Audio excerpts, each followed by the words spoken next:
Shri Venkateswara gold తాకట్టులో ఉన్న మీ బంగారాన్ని విడిపించి కొనబడును.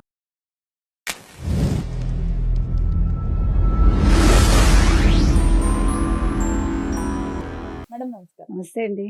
మేడం అఖండ 2 రిలీజ్ అయ్యి సక్సెస్ఫుల్గా రన్ అవుతోంది.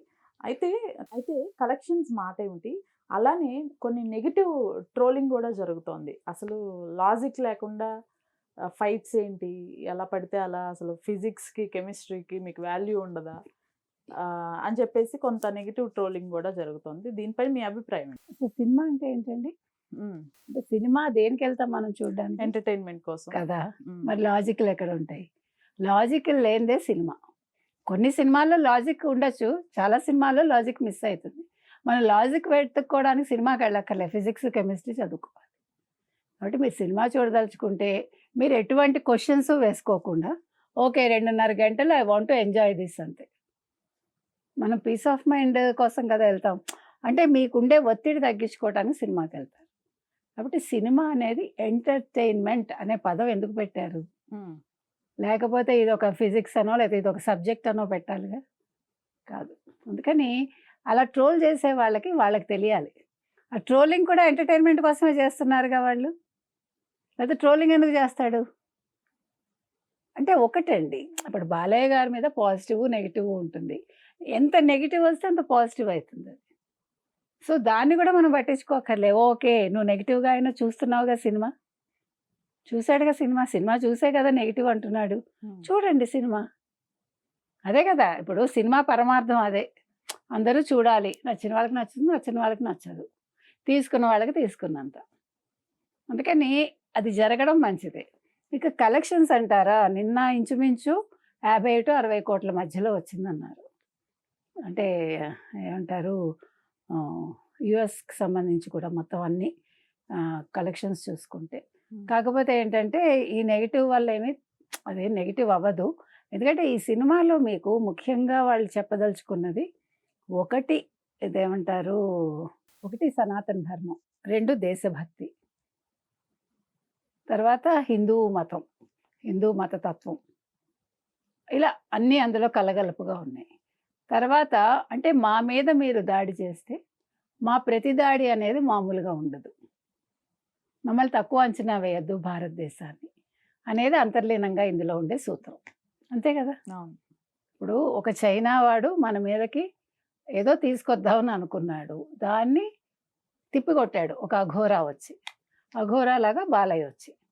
మీకు ఒక ఫిజిక్ అనేది కొంతమంది కొన్నింటికే పనికొస్తుంది, కానీ ఫార్చునేట్లీ బాలయ్య గారు ఏదర్ సాంఘికం ఆర్ పౌరాణికం, ఈవెన్ అఘోరాగా కూడా అలరించాడు ఆయన. అంటే అఘోరా ఇలా ఉంటాడు అని ఒక ఫీలింగ్ వచ్చింది కదా అందరికీ. ఎవరు కూడా నెగిటివ్గా తీసుకోవాలి ఆ క్యారెక్టర్ని. అంత చక్కగా ఆయన బాడీ సహకరించింది, ఆహార్యం కావచ్చు అన్నీ కూడా. కాబట్టి ఒక అఘోరాగా ఆయన అలరించారు, ఒక సాధారణ మనిషిగా ఆయన అలరించారు.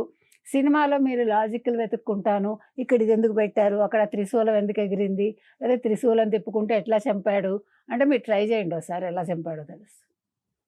అది పిచ్చితనం.